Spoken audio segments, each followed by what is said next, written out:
Hello अस्सलाम वालेकुम दोस्तों, कैसे हो आप सब। आज हम सेल स्ट्रक्चर एंड फंक्शन का दूसरा लेक्चर कर रहे हैं और आज इस लेक्चर में मैं आपको दो टेक्निक्स बताऊंगा जो सेल बायोलॉजी में यूज़ होते हैं। ठीक है, पहला टेक्निक जो है वो है रिजोल्यूशन ऑफ माइक्रोस्कोप और दूसरा जो टेक्निक है वो क्या है, वो है मैग्निफिकेशन ऑफ माइक्रोस्कोप। ठीक है, और साथ साथ मैं आपको माइक्रोस्कोपी के बारे में बताऊंगा और ये बताऊंगा कि जो टेक्निक्स यूज होते हैं सेल बायोलॉजी में, इसका बेसिक एम क्या है, ये क्यों यूज होते हैं। ठीक है, तो फर्स्ट ईयर की बायोलॉजी का जो पहला चैप्टर है सेल स्ट्रक्चर एंड फंक्शन, उसका आज हम दूसरा लेक्चर करेंगे और इस लेक्चर में मैं आपको techniques used in cell biology के बारे में बताऊंगा। ठीक है, तो techniques used in cell biology में कुछ टेक्निक्स यूज होते हैं जिसमें पहला नंबर आता है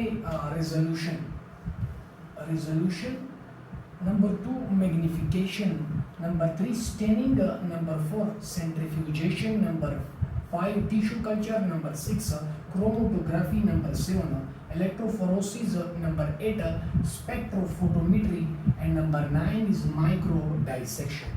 और ये 9 टेक्निक्स है जो आपकी बुक में यानी फर्स्ट ईयर के बुक में क्या है, शामिल है। ठीक है, तो इसमें हम आज ये जो रेजोल्यूशन है, resolution of microscope and magnification of microscope पढ़ेंगे। ठीक है, और साथ साथ में आपको रिजर्विंग पावर और मैग्निफिकेशन पावर बताऊंगा, ये दो कंसेप्ट भी बहुत इंपॉर्टेंट है। ठीक है, तो हम ये आज पढ़ने वाले हैं जो मैंने आपको बता दिया।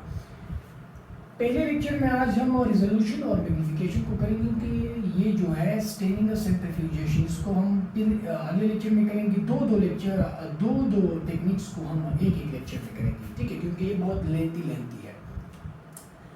ये पहले मैं आपको माइक्रोस्कोपी के बारे में बताता हूँ। माइक्रोस्कोपी का टर्म आपने सुना होगा। ठीक है, the use of microscope is called microscopy. Microscope को यूज करना, माइक्रोस्कोप को इस्तेमाल में लाना क्या कहलाता है, माइक्रोस्कोपी कहलाता है। माइक्रोस्कोप को यूज करना क्या कहलाता है, माइक्रोस्कोपी कहलाता है। और माइक्रोस्कोप को हम कहाँ यूज करते हैं, सेल बायोलॉजी में। हम बायोलॉजी में भी यूज करते हैं और साथ साथ केमिस्ट्री में भी हम यूज करते हैं, यानी साइंस में हम माइक्रोस्कोप को यूज करते हैं। ठीक है, अब हम सेल बायोलॉजी पढ़ रहे हैं तो हम इसको साइटोलॉजी में भी इसको हम साइटोलॉजी में पढ़ेंगे। ठीक है, techniques used in cell biology, ये जो टेक्निक्स यूज होते हैं, ये जो 9 टेक्निक्स हैं, ये जो सेल बायोलॉजी में यूज होते हैं, ये क्यों यूज होते हैं। ठीक है, ये फॉर आइसोलेटिंग सेल ऑर्गेनेलिज को आइसोलेटिंग करने के लिए। सेल ऑर्गेनेलिज जो है इसको हम आइसोलेट करते हैं। आइसोलेट का मतलब है सेपरेट करते हैं, सेपरेट करना, अलग करते हैं सेल से। हम सेल ऑर्गेनेलिज को सेपरेट कर देते हैं, अलग कर देते हैं, ताकि हम सेल के फंक्शंस को क्या करें, एग्जामिन करें, पढ़े। इसकी वजह से हम वो टेक्निक्स यूज करते हैं, हम टेक्निक यूज करते हैं ताकि सेल ऑर्गेनेलिज को हम क्या करें, आइसोलेट करें, सेपरेट करें और उस सेल ऑर्गेनेलिज की फंक्शन को हम एग्जामिन करें, डील्स करें, पढ़े। और जिन टेक्निक्स के जरिए हम इस सेल ऑर्गेनेलिज को आइसोलेट करते हैं, उस टेक्निक्स को हम सेल बायोलॉजी में या साइटोलॉजी में पढ़ते हैं, जिसमें रिजोल्यूशन आता है, magnification, staining, centrifugation, tissue culture, chromatography, electrophoresis, spectrophotometry and micro dissection. ठीक है, तो ये मैंने आपको बता दिया। अब ये पॉइंट भी आपने याद रखना है, ये एमसीक्यूज में कभी कभार आ जाता है कि फर्स्ट माइक्रोस्कोप किसने डिस्कवर किया था, फर्स्ट माइक्रोस्कोप किसने इन्वेंट किया था। तो ये थे ज़ेहारियस जेनसन और इसने 1590 में माइक्रोस्कोप को क्या किया था, इन्वेंट किया था। और यहाँ पर ये जो माइक्रोस्कोप था, माइक्रोस्कोप तो इन्वेंट किया था, लेकिन वो माइक्रोस्कोप कौन सा माइक्रोस्कोप था, माइक्रोस्कोप कंपाउंड माइक्रोस्कोप था। ठीक है, कंपाउंड माइक्रोस्कोप, ये भी आपने याद रखना है। ठीक है, लाइट माइक्रोस्कोप नहीं था, कंपाउंड माइक्रोस्कोप को 1590 में ज़ेहारियस जेनसन ने क्या किया था, इन्वेंट किया था। ठीक है, तो इसमें पहला जो टेक्निक है जो सेल बायोलॉजी में यूज होता है, वो है रिजोल्यूशन ऑफ माइक्रोस्कोप। माइक्रोस्कोप की रिजोल्यूशन से क्या मुराद है, Resolution is the ability of microscope to distinguish between two close objects. Microscope की वो एबिलिटी जो दो क्लोज ऑब्जेक्ट के दरमियान आपको डिस्टिंग्विश कर रहा है, सेपरेट करे, दो ऑब्जेक्ट्स आपको सेपरेट करके दे, इस एबिलिटी ऑफ माइक्रोस्कोप को हम क्या नाम देते हैं? रेजोल्यूशन ऑफ माइक्रोस्कोप का नाम देते हैं। ठीक है, मैं आपको एग्जांपल के जरिए समझाता हूँ। ये टू ऑब्जेक्ट्स हैं, इसके दरमियान ये जो डिस्टेंस है ना, ये डिस्टेंस ये आपको अब नजर आ रहा है, और ये आपको किसकी वजह से नजर आ रहा है? माइक्रोस्कोप की वजह से। आप माइक्रोस्कोप पर देख रहे हो। ये दो ऑब्जेक्ट मैं ऐसे बनाता हूं, ठीक है, ऐसे मैं इसको बनाता हूं। अब आंखों पर आपको लग रहा है कि इसके दरमियान डिस्टेंस नहीं है, लेकिन अगर आप माइक्रोस्कोप पर देखोगे तो आपको यहाँ पर डिस्टेंस नजर आएगा। आप इस ऑब्जेक्ट को रिजल्व कर पाओगे, डिस्टिंग्विश कर पाओगे माइक्रोस्कोप पर, और माइक्रोस्कोप की इस एबिलिटी को हम क्या नाम देते हैं? रेजोल्यूशन ऑफ माइक्रोस्कोप का नाम देते हैं। ठीक है, और रेजोल्यूशन ऑफ माइक्रोस्कोप यानी रेजोल्यूशन की जो यूनिट है वो माइक्रोमीटर है और नैनोमीटर। माइक्रोमीटर और nanometre is the unit of resolution of microscope. ठीक है, उसके बाद एक कंसेप्ट है resolving power. What is resolving power? आपसे कोई पूछे कि ठीक है, रिजोल्यूशन ऑफ माइक्रोस्कोप आपने मुझे बता दिया, मुझे रिजल्विंग पावर के बारे में भी बता दो, तो आप क्या कहोगे? रिजल्विंग पावर, इसके बारे में मैं आपको बताता हूँ। Resolving power is the numerical measure. Numerical बोला जाता है वैल्यू को। ठीक है, वैल्यू किसको कहा जाता है? 1 2 3 4 वगैरह। ठीक है, value. Resolving power is the numerical measure of the resolution of a microscope। एक माइक्रोस्कोप की रिजल्विंग पावर न्यूमेरिकल मेजर होती है। न्यूमेरिकल मेजर ऑफ रेजोल्यूशन इसका रिजल्विंग पावर ऑफ माइक्रोस्कोप। ठीक है, मैं आपको एक एग्जांपल के जरिए समझाता हूँ। लाइट माइक्रोस्कोप जो है, इसकी रिजल्विंग पावर जो है वो है 250 नैनोमीटर। ये 250 जो है, 250 जो है, ये क्या है? ये न्यूमेरिकल वैल्यू,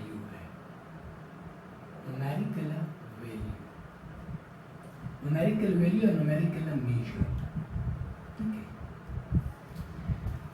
आपसे कोई पूछे कि मुझे रिजल्विंग पावर के बारे में बताओ। रिजल्विंग पावर का मतलब ये है कि एक माइक्रोस्कोप पर रिजल्व कर रहा है, आपको दो सब्जेक्ट सेपरेट करके बता रहा है, लेकिन कितना सेपरेट कर रहा है, कितनी इसकी पावर है न्यूमेरिकल वैल्यू में, कितनी इसकी पावर है, इस पावर को हम क्या नाम देते हैं? रिजल्विंग पावर का नाम देते हैं। कितना वो ऑब्जेक्ट आपको कितनी गुना, कितनी मिकदार में वो आपको बताता है कि ये दो ऑब्जेक्ट जो है इसके दरमियान कितनी डिस्टेंस है, कितनी डिस्टिंग्विश, कितना इख्तिलाफ है, ये इसको बोला जाता है रिजल्विंग पावर। ठीक है, resolving power is the numerical measure of the resolution of a microscope. एक माइक्रोस्कोप है, मैं आपको दोबारा एक एग्जांपल के जरिए समझाता हूँ। ठीक है, ये दो ऑब्जेक्ट है, इसके दरमियान डिस्टेंस है। ये जो डिस्टेंस, इतनी डिस्टेंस आपको बता रहा है, इसको हम क्या बोलते हैं? रेजोल्यूशन। रेजोल्यूशन, ये रेजोल्यूशन ऑफ माइक्रोस्कोप है, रेजोल्यूशन ऑफ माइक्रोस्कोप है। अब इस रेजोल्यूशन ऑफ माइक्रोस्कोप की numerical measure, numerical measure, numerical measure, numerical measure, numerical measure कितने, यानी कितना है? फॉर एग्जांपल मैंने आपको बता दिया कि 1 माइक्रोमीटर है, तो इसका मतलब ये है कि जो आपके पास माइक्रोस्कोप के इसकी रिजल्विंग पावर कितनी है? 1 माइक्रोमीटर है। So that is called resolving power. ये कंसेप्ट है रिजल्विंग पावर का। ठीक है, दूसरा जो है वो है मैग्निफिकेशन ऑफ माइक्रोस्कोप। दूसरा जो टेक्निक है जो सेल बायोलॉजी में यूज होता है, आपके बुक में भी शामिल है, वो है मैग्निफिकेशन ऑफ माइक्रोस्कोप।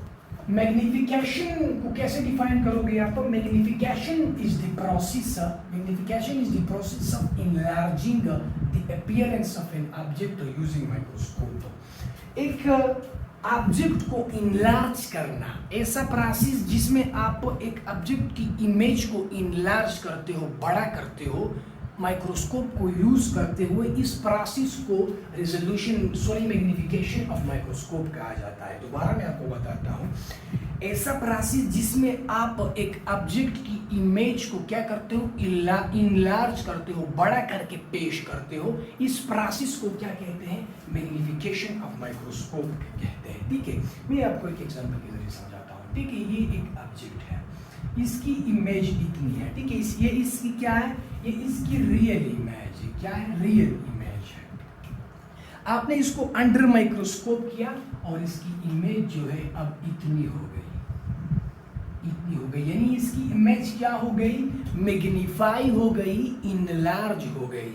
और किसके जरिए ये इनलार्ज हो गई, माइक्रोस्कोप के जरिए।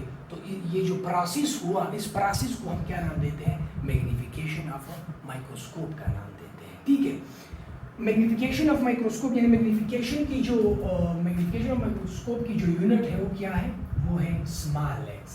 स्मॉल एक्स जो है, एक्स का मतलब है टाइम्स, गुना, यानी कितनी गुना आपको एक माइक्रोस्कोप एक ऑब्जेक्ट की इमेज को लार्ज करके बड़ा करके पेश कर रहा है। ठीक है, उसके बाद है मैग्निफिकेशन पावर। जैसे रिजर्विंग पावर के बारे में आपको बता दिया, ये मैग्निफिकेशन के बारे में भी आपको मैं बताने जा रहा हूँ।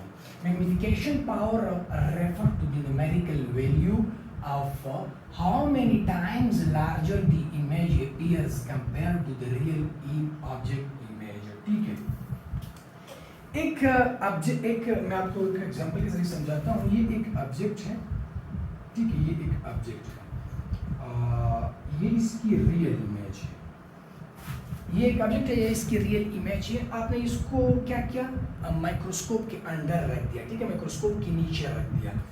अब इस माइक्रोस्कोप ने इस ऑब्जेक्ट की इमेज को क्या किया, इतना कर दिया, इसकी इमेज को 5x कर दिया, इसकी इमेज को 5 गुना बढ़ाया। अब ये 5 गुना बढ़ाया इस इमेज को, इस ऑब्जेक्ट की इमेज को 5 गुना बढ़ाया, यानी ये जो इमेज है ये इसके 5 गुना है। इस 5 गुना इस 5x को हम क्या नाम देते हैं, मैग्निफिकेशन पावर का नाम देते हैं। ठीक है, कि एक ऑब्जेक्ट का इमेज मैग्नीफाई हुआ, लार्ज हुआ, इनलार्ज हुआ माइक्रोस्कोप के जरिए, और ये कितना लार्ज हुआ, कितनी टाइम्स ये लार्ज कर दिया आपने माइक्रोस्कोप के जरिए, इस पावर को, इस न्यूमेरिकल वैल्यू को क्या कहते हैं, मैग्निफिकेशन पावर का नाम देते हैं। ठीक है, लाइट माइक्रोस्कोप की मैग्निफिकेशन पावर कितनी है, लाइट माइक्रोस्कोप की मैग्निफिकेशन पावर 1000 to 2000x है। एक ऑब्जेक्ट की इमेज को 1000 गुना से लेकर 2000 गुना तक आपको बढ़ाता है, इनलार्ज करके पेश करता है। ठीक है, TEM इलेक्ट्रॉन इमिशन माइक्रोस्कोप आपको 1 मिलियन गुना एक इमेज को क्या करता है, इनलार्ज करके पेश कर देता है। ठीक है, और ये लाइट माइक्रोस्कोप जो है ये MCQs में आ सकता है। ठीक है, लाइट माइक्रोस्कोप जो है 250 नैनोमीटर तक क्या करता है, दो ऑब्जेक्ट के दरमियान जो डिस्टेंस है वो आपको बताता है। ये जो दो ऑब्जेक्ट्स है, ठीक है, इसके दरमियान अगर 250 नैनोमीटर डिस्टेंस होगी तो लाइट माइक्रोस्कोप को क्या कर पाएगा, रिजॉल्व कर पाएगा। अगर इससे कम होगी तो नहीं कर पाएगा। ठीक है, क्योंकि इसकी जो रिजॉल्विंग पावर है वो 250 नैनोमीटर है। और ये मतलब यहाँ पर मैंने लिखा 500x ह्यूमन आई से 500 गुना resolving power of light microscope क्या है, ज़्यादा है। और ह्यूमन आई की रिजॉल्विंग पावर कितनी है, 1.0 मिलीमीटर। ठीक है, तो हमारा लेक्चर यहाँ पर खत्म होता है। अगर आपको कोई क्वेश्चन है तो आप कमेंट सेक्शन में पूछ सकते हैं। ठीक है, इसके बाद जो हमारा लेक्चर होगा वो होगा स्टेनिंग के बारे में। स्टेनिंग का जो टेक्निक है, जो सेल बेरल यूज होता है, और साथ में सेंट्रीफ्यूगेशन, उसके बाद टिश्यू कल्चर, क्रोमेटोग्राफी, और लास्ट जो टेक्निक्स होंगे वो मैं आपको इलेक्ट्रोफोरेसिस, स्पेक्ट्रोफोटोमेट्री और माइक्रो डाइसेक्शंस के बारे में बताऊंगा। ठीक है, तो अगर आप यहाँ पर इस नोट्स का आपने नोट नहीं किया है तो आप इसके साथ अपने साथ ये नोट करें, क्योंकि ये बहुत इंपॉर्टेंट है आपके लिए।